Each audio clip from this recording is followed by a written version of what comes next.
Hello friends, मेरा नाम है दीपक और आप देख रहे हैं हमारा यूट्यूब चैनल फॉर आपकी सक्सेस। फ्रेंड्स, आज 17 अप्रैल है और डेली करंट अफेयर के वीडियो में हम सब आज 17 अप्रैल 2020 के मोस्ट इम्पॉर्टेंट 10 करंट अफेयर के क्वेश्चंस करेंगे। फ्रेंड्स, अगर आप इस वीडियो का फ्री पीडीएफ फाइल डाउनलोड करना चाहते हैं तो आप हमारे टेलीग्राम ग्रुप को भी ज्वाइन करके वहां से इसका फ्री पीडीएफ फाइल डाउनलोड कर सकते हैं।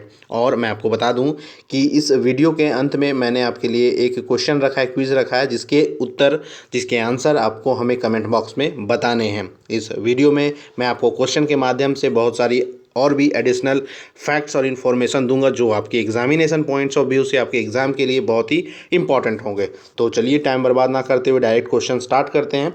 हमारा आज का पहला क्वेश्चन है, प्रधानमंत्री नरेंद्र मोदी द्वारा लॉकडाउन बढ़ाए जाने के बाद भारतीय रेलवे ने भी किस तारीख तक सभी ट्रेनें रद्द करने की घोषणा की है। आपको बता दें कि 14 अप्रैल को जो लॉकडाउन बढ़ाया गया था, 21 दिन के लिए लॉकडाउन किया गया था, तो 14 अप्रैल को लॉकडाउन खुलने की बात की गई थी। लेकिन हाल ही में नरेंद्र मोदी ने घोषणा के बाद कि 3 मई तक इस लॉकडाउन को बढ़ाया जाएगा, तो साथ ही भारतीय रेलवे ने भी इस लॉकडाउन को 3 मई तक बढ़ाने की घोषणा की है। आपको बता दें कारण इसको बढ़ाने की, रेलवे एक ऐसा माध्यम है जिससे बहुत सारे कोरोना के केसेस जो हैं पूरी दुनिया देश में फैल सकते हैं। आपको बता दें कि कोरोना के मामले लगातार भारत में बढ़ते जा रहे हैं, तो इसी पे यह निर्णय लिया गया है कि रेलवे सहित जितनी भी सेवाएं हैं ये बंद किया जाए जो भी इस वायरस को फैला सकती है। ठीक है, लेकिन साथ ही साथ जो बहुत ही अति महत्वपूर्ण सेवाएं हैं, ज़रूरत की सेवाएं हैं, वो जारी रहेगी। फ्रेंड्स, इस वीडियो में प्रधानमंत्री का जिक्र आया तो प्रधानमंत्री से संबंधित मैं आपको कुछ फैक्ट्स बता दूं जो आपके आने वाले परीक्षाओं के लिए बहुत इंपॉर्टेंट है। जैसे प्रधानमंत्री होते कौन हैं, आपको बता दूं कि प्रधानमंत्री जो होते हैं वो कार्यपालिका, जो एग्जीक्यूटिव होता है, कार्यपालिका होते हैं, उसका मुख्य होते हैं। वह किसी भी सदन का सदस्य हो सकते हैं, या राज्यसभा के हों या लोकसभा के हों, दोनों सदन के वो मेंबर हो सकते हैं और प्रधानमंत्री बनने के एलिजिबल होते हैं, काबिल होते हैं। ठीक है। सेकेंड फैक्ट इनमें जो है कि जो भी वो कामकाज करते हैं, जो भी वो काम करते हैं अपना, उसकी सारी रिपोर्ट वो किसको सौंपते हैं, जाके राष्ट्रपति को सौंपते हैं। और किसी भी मसले को, किसी भी राष्ट्रीय अंतर्राष्ट्रीय मसले पे जो काम करना होता है वो राष्ट्रपति को सलाह देते हैं और राष्ट्रपति फिर फाइनली उस पर कार्रवाई करते हैं। आपको बता दें कि प्रधानमंत्री की जो नियुक्ति होती है वह राष्ट्रपति के द्वारा ही की जाती है। और भारतीय संविधान की अनुच्छेद 75 की बात करें तो 75 अनुच्छेद में यह कहा गया है कि भारत में एक प्रधानमंत्री होगा जिसकी नियुक्ति कौन करेंगे, राष्ट्रपति करेंगे। तो आपको याद रखना है आर्टिकल 75 और आर्टिकल 74, ये दो आर्टिकल इंपॉर्टेंट है। ये दोनों आपको क्वेश्चन पूछे जाते हैं कि आर्टिकल 75 में ये कहा गया है कि भारत में एक प्रधानमंत्री होगा जिसकी नियुक्ति कौन करेंगे, जिनकी नियुक्ति राष्ट्रपति करेंगे। वहीं आर्टिकल 74 अनुच्छेद 74 में कहा गया है कि प्रधानमंत्री मंत्रिमंडल का मुख्य होगा और वह राष्ट्रपति को सलाह, अंतर्राष्ट्रीय और राष्ट्रीय मामलों में राष्ट्रपति को सलाह देगा और उस पर कार्रवाई करने की मांग करेगा। ठीक है, तो ये फैक्ट्स आप दोनों याद रखेंगे, बहुत इंपॉर्टेंट है। हमारा नेक्स्ट क्वेश्चन है फ्रेंड्स, नेक्स्ट है कि अभी आपको बता दें कि वर्ल्ड बैंक ने एक रिपोर्ट जारी की है। रिपोर्ट का नाम है दक्षिण एशिया आर्थिक फोकस, और इस रिपोर्ट में बोला गया है कि कोविड-19 महामारी के कारण वित्त वर्ष 2021 में किस देश की आर्थिक विकास दर की वर्ष 1991 के उदारीकरण के बाद सबसे खराब स्थिति रहने की संभावना है। तो ये विश्व बैंक का रिपोर्ट है, आप याद रखेंगे। रिपोर्ट का क्या नाम है, दक्षिण एशिया आर्थिक फोकस। इस रिपोर्ट में जो बताया गया है कि सबसे खराब 1991 के बाद सबसे खराब आर्थिक स्थिति किसकी रहने वाली, तो इसका सही आंसर होगा ऑप्शन डी, भारत की। विश्व बैंक ने बोला है कि 2020 और 2021 वित्तीय वर्ष के लिए भारत का जो ग्रोथ रेट है, आर्थिक वृद्धि दर जो है, वह 1.5 से लेकर 2.8% के बीच में रहने वाला है, जो कि बहुत ही खराब है। 1991 में जो उदारीकरण हुआ था हमारे देश में, भारत में, उसके बाद ये सबसे खराब स्थिति आने जा रही है भारत में। आपको बता दें इस क्वेश्चन में विश्व बैंक, वर्ल्ड बैंक का जिक्र आया है, तो वर्ल्ड बैंक से संबंधित जो फैक्ट्स है आप देख लें। सबसे पहली बात यह है कि यह एक अंतर्राष्ट्रीय वित्तीय संस्थान है। किस तरीके का संस्थान है, वित्तीय संस्थान है, फाइनेंशियल इंस्टीट्यूशन है यह। और इसका काम क्या है, यह गरीब और ज़रूरतमंद देशों को आर्थिक रूप से सहायता करता है, मतलब लोन प्रदान करता है उन्हें। और वर्ल्ड बैंक के अंदर 2 संस्थाएं आती है। ठीक है, कौन कौन सी, एक है आईबीआरडी और दूसरी संस्था है उसका नाम है आईडीए। आपको IBRD का फुल फॉर्म बता दें, international bank for reconstruction and development.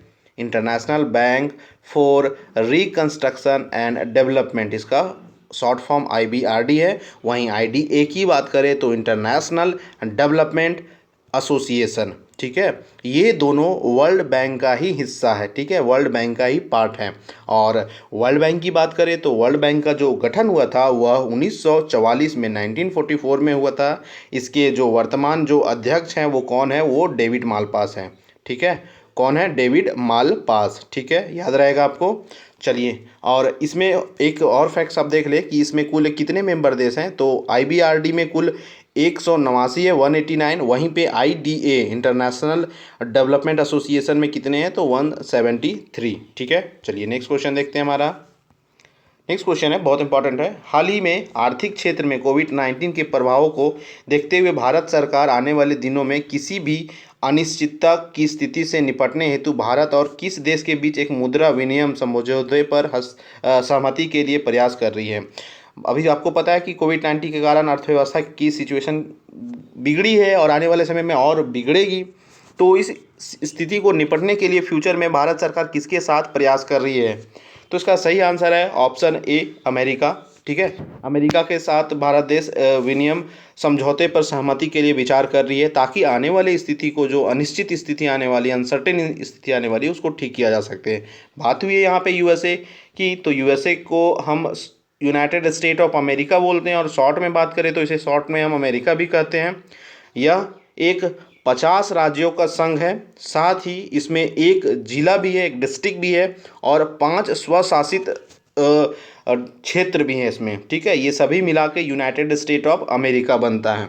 आपको बता दें कि क्षेत्रफल की दृष्टि से बात करें तो यह दुनिया की तीसरी सबसे बड़ी देश है, यूनाइटेड स्टेट ऑफ अमेरिका। और आपको बता दें इसकी राजधानी जो है वो है वाशिंगटन DC। इसके वर्तमान प्रेसिडेंट है डोनाल्ड J. ट्रम्प, और इसके वाइस प्रेसिडेंट जो है वो है माइक पेंस, ठीक है। एक इम्पॉर्टेंट क्वेश्चन जो पॉलिटी से यहाँ आपको कनेक्ट कर सकते हैं, कनेक्ट करना चाहिए आपको, जो पूछा जाता है, भारत में पता होगा आपको कि लोअर हाउस को राज्यसभा कहते हैं और अपर हाउस को लोकसभा कहते हैं, ठीक है। लेकिन हम अमेरिका की बात करें तो अमेरिका में हम सब अपर हाउस को क्या कहते हैं, हाउस ऑफ सेनेट कहते हैं, ठीक है। जिसको हम लोग भारत में राज्यसभा कहते हैं, उसे अमेरिका में क्या कहा जाता है, उसे कहा जाता है हाउस ऑफ सेनेट। वहीं जिसे हम लोकसभा कहते हैं, लोअर हाउस कहते हैं, उसी को अमेरिका में हाउस ऑफ रिप्रेजेंटेटिव कहा जाता है, हाउस ऑफ रिप्रेजेंटेटिव। ये आपको मैच करने के लिए आता है कि लोकसभा किसकी इक्विवेलेंट है और राज्यसभा किसके इक्विवेलेंट है। तो आप बता देंगे राज्यसभा हाउस ऑफ सेनेट के इक्विवेलेंट है, वहीं लोकसभा हाउस ऑफ रिप्रेजेंटेटिव के इक्विवेलेंट है, ठीक है। चलिए देखते हैं नेक्स्ट क्वेश्चन हमारा।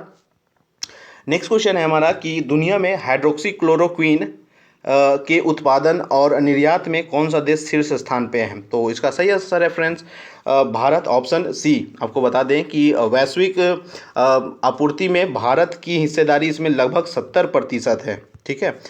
देखिए हाइड्रोक्सीक्लोरोक्वीन ये है क्या, आपको पता है ये मलेरिया से लड़ने वाली एक दवा है, ठीक है। इस दवा का इस्तेमाल किया जाता है मलेरिया पेशेंट को ठीक करने के लिए। तो आपको पता है यूरोप, जापान और वैसे डेवलप्ड कंट्री में मलेरिया के केसेस लगभग ना के बराबर हैं। इसी कारण वहाँ पे हाइड्रोक्सीक्लोरोक्वीन की यहाँ मैन्युफैक्चरिंग या उसका उत्पादन इन देशों में नहीं होता है, इसी कारण। लेकिन भारत में मलेरिया आपको पता है अभी भी बहुत है, बहुत केसेस आते हैं, तो यहाँ पे बहुत बड़ी मात्रा में इसका उत्पादन होता है। और एक फ्रांस में एक रिपोर्ट आया था, एक वैज्ञानिक ने रिपोर्ट में बताया था कि हाइड्रोक्सीक्लोरोक्वीन की दवा को यूज़ करके जो कोविड-19 के पेशेंट हैं वो थोड़ी जल्दी रिकवर करते हैं, और के कंपैरिजन में इनकी ट्रीटमेंट जल्दी होती है। तो इसीलिए दुनिया इस अभी मेडिसिन को यूज़ कर रही है, ठीक है। इस क्या नाम है इसका, हाइड्रोक्सीक्लोरोक्वीन, ठीक है। लेकिन ये इससे ठीक हो जाती है ऐसी कोई बात नहीं है। इस किसी भी स्वास्थ्य संगठन ने इस बात की पुष्टि नहीं की कि हाँ हाइड्रोक्सीक्लोरोक्वीन यूज़ करके हम ठीक कर सकते हैं। लेकिन हाँ इससे रिकवरी में आसानी होती है, रिकवरी जल्दी होती है। इसीलिए दुनिया इसे अभी भारत से रिक्वेस्ट कर रही है कि हमें हाइड्रोक्सीक्लोरोक्वीन दवा दी जाए, ठीक है। तो इसका सही आंसर कौन सा हो जाएगा, भारत हो जाएगा। 70% इसकी आपूर्ति भारत में ही होती है, ठीक है। नेक्स्ट क्वेश्चन देखते हैं हमारा फ्रेंड्स। नेक्स्ट क्वेश्चन है हमारा RBI ने हाल ही में देश में कोविड-19 के कारण उत्पन्न हुई आर्थिक चुनौतियों को देखते हुए देश के सभी बैंकों और गैर बैंकिंग वित्तीय कंपनियों द्वारा अपने ग्राहकों को दिए गए ऋण के भुगतान हेतु कितने महीने की अतिरिक्त छूट देने की निर्देश दिए हैं। तो इसका सही आंसर हो जाएगा ऑप्शन बी 3 महीने का। बता दें कि ये जो बैंक है और नॉन बैंकिंग फाइनेंशियल कंपनी, जिसको जो गैर बैंकिंग वित्तीय कंपनियों को शॉर्ट में हम कहते हैं नॉन बैंकिंग फाइनेंशियल कंपनी, और बैंक तो आप जानते हैं। तो ये बैंक और नॉन बैंकिंग फाइनेंशियल कंपनी जितने लोगों को अपने ग्राहकों को लोन दी थी, तो अभी ये अपने ग्राहकों को लोन वापस मांगने की जिद ना करें। अभी 3 महीने का इन्हें अतिरिक्त समय दे दिया गया कि 3 महीने तक अब ये अपने ग्राहकों को लोन के लिए मजबूर नहीं कर सकते, लोन नहीं मांग सकते हैं। ठीक है, तो इस कितना इसका सही आंसर ऑप्शन बी 3 महीना। बहुत इंपॉर्टेंट है, बहुत इंपॉर्टेंट, आप याद रखेंगे इस 3 महीने को। और फ्रेंड्स, इस क्वेश्चन में आरबीआई का जिक्र हुआ है, तो हम थोड़ा रिवीजन कर लेते हैं आरबीआई के बारे में। मैंने बताया था पिछले वीडियो में कि आरबीआई भारत की एक सेंट्रल बैंक है, केंद्रीय बैंक है, और यह भारत की सभी बैंकों को क्या करती है, उसका संचालन करती है। ठीक है, और साथ ही भारत की अर्थव्यवस्था को नियंत्रण करने के लिए भारत सरकार की मदद भी करती है। इसका हेडक्वार्टर मुंबई में है और इसके वर्तमान गवर्नर जो है वो शक्तिकांत दास हैं। इसकी स्थापना गठन की बात करें तो इसकी स्थापना 1 अप्रैल 1935 को हुई थी। ठीक है, चलिए हमारा नेक्स्ट क्वेश्चन देखते हैं।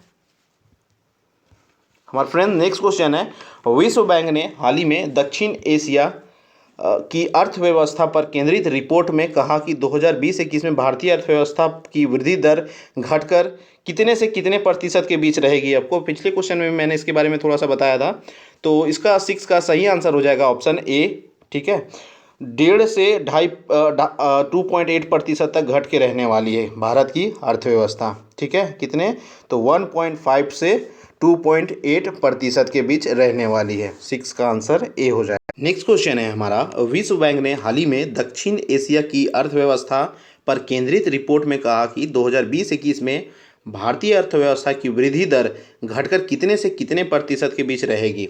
तो इसका सही आंसर है ऑप्शन ए 1.5 से 2.8%। विश्व बैंक की जो रिपोर्ट आई थी, क्या नाम था उस रिपोर्ट का, दक्षिण एशिया की अर्थव्यवस्था, और इसी पे केंद्रित रिपोर्ट एक आई थी किसकी, विश्व बैंक की। इसी में बताया गया कि भारत की अर्थव्यवस्था में जो वृद्धि दर है, आर्थिक वृद्धि दर, वो कितने से कितने घट के होने वाली है, तो 1.5 से 2.8%। ठीक है, याद रखेंगे इसको। चलिए नेक्स्ट क्वेश्चन देखते हैं। और नेक्स्ट क्वेश्चन है, गृह मंत्रालय के अनुसार भारत में फंसे विदेशी नागरिकों का वीज़ा किस तारीख तक के लिए बढ़ाया गया है। तो उसका सही आंसर है ऑप्शन बी 30 अप्रैल। ठीक है, भारत में फंसे जितने भी विदेशी नागरिक हैं उनके वीज़ा कितने तक, तो 30 अप्रैल तक के लिए बढ़ा दिया गया है कोविड-19 महामारी के अनिश्चितता के कारण। ठीक है, नेक्स्ट क्वेश्चन है हमारा, प्रधानमंत्री नरेंद्र मोदी ने अप्रैल 14 को समाप्त होने वाला 21 दिन का लॉकडाउन को कितने तारीख तक बढ़ाने की घोषणा की है। इसका सही आंसर है, आप जानते हैं, 3 मई। प्रधानमंत्री के बारे में डिटेल मैंने आपको उसके बारे में बताया, आर्टिकल 74, आर्टिकल 75 आपको मैंने बताया। फिर से थोड़ा सा क्विक रिवीजन करवा दूं। आर्टिकल 74 में क्या कहा गया कि प्रधानमंत्री मंत्रिमंडल का मुख्य होगा और वह राष्ट्रपति की सलाह से देश / विदेश की महत्वपूर्ण घटनाओं को रिपोर्ट करेगा। ठीक है, और सलाह देगा, उस पर कार्रवाई करने की बात कहेगा। वहीं आर्टिकल 75 की बात करें, उसमें यह कहा गया कि भारत में एक प्रधानमंत्री होगा जो राष्ट्रपति उसे नियुक्त करेंगे। ठीक है, 74 और 75 और याद रखेंगे। चलिए नेक्स्ट क्वेश्चन देखते हैं हमारा, भारतीय सेना ने सियाचिन दिवस मनाया निम्न में से किस दिन मनाया। तो ये इंपॉर्टेंट क्वेश्चन है, वेरी इंपॉर्टेंट। तो इसका सही आंसर है ऑप्शन बी 13 अप्रैल को। आपको बना दें कि 13 अप्रैल को एक ऑपरेशन चलाया गया था, जिस ऑपरेशन का नाम था मेघदूत। कौन सा ऑपरेशन, मेघदूत। तो इसी मेघदूत ऑपरेशन के तहत इंडियन एयरफोर्स का जो भारतीय वायुसेना का जो साहस और पराक्रम था उसको याद किया जाता है। और इस ऑपरेशन को 1984 में लॉन्च किया गया था। ठीक है, दुश्मन ने सियाचिन पे कब्जा कर लिया था, उसे वापस पाने के लिए इस ऑपरेशन को लॉन्च किया गया था। आपको बता दें कि एक सवाल ये भी आता है कि दुनिया का सबसे ऊंचा वॉर जोन मतलब युद्ध क्षेत्र कौन सा है। तो आप याद रखेंगे कि दुनिया का सबसे ऊंचा वॉर जोन युद्ध क्षेत्र कौन है, सियाचिन है, सबसे ठंडा भी है। ठीक है, नेक्स्ट और लास्ट क्वेश्चन फ्रेंड हमारा, कि किस देश ने भारत को 15.5 करोड़ डॉलर की मिसाइल टॉर्पीडो की बिक्री की मंजूरी दी है। तो इसका सही आंसर है ऑप्शन डी अमेरिका। ठीक है, अमेरिका ने भारत को 15.5 करोड़ डॉलर की मिसाइल टॉर्पीडो की बिक्री की मंजूरी दी है। टॉर्पीडो आप शायद नहीं समझ रहे हो, मैं बता दूं आपको टॉर्पीडो की होता क्या है। टॉर्पीडो को अगर समझे तो यह दुश्मन जहाज को मारने के लिए या नष्ट करने के लिए पनडुब्बी से छोड़ा जाने वाला एक तरह का मिसाइल है, छोटा मिसाइल या बम कह सकते हैं आप, ठीक है। तो इसी को टॉर्पीडो कहते हैं, ये पनडुब्बी इस्तेमाल करती है इसका। तो फ्रेंड्स ये थे हमारे most important top 10 current affairs 17 अप्रैल 2020 के। और आज का क्वेश्चन आपके लिए यह है कि आपको पता है कि अमेरिका में आने वाले समय में राष्ट्रपति चुनाव होने वाले हैं। तो राष्ट्रपति चुनाव की उम्मीदवारी से एक उम्मीदवारी कम हो गई है, उनका आपको नाम बताना है। कौन से वो व्यक्ति है जिनकी उम्मीदवारी रद्द हो चुकी है, वो इस रेस में नहीं है, राष्ट्रपति बनने की रेस में नहीं है। इसका आंसर आप हमें कमेंट बॉक्स में बताएं। जिस कमेंट पे सबसे ज़्यादा लाइक आएगा उस कमेंट को मैं कल दिखाऊंगा, उसके आंसर को मैं अपने वीडियो में दिखाऊंगा। और आपको ये वीडियो कैसा लगा आप हमें कमेंट बॉक्स में ज़रूर बताएं। थैंक यू, जय हिंद।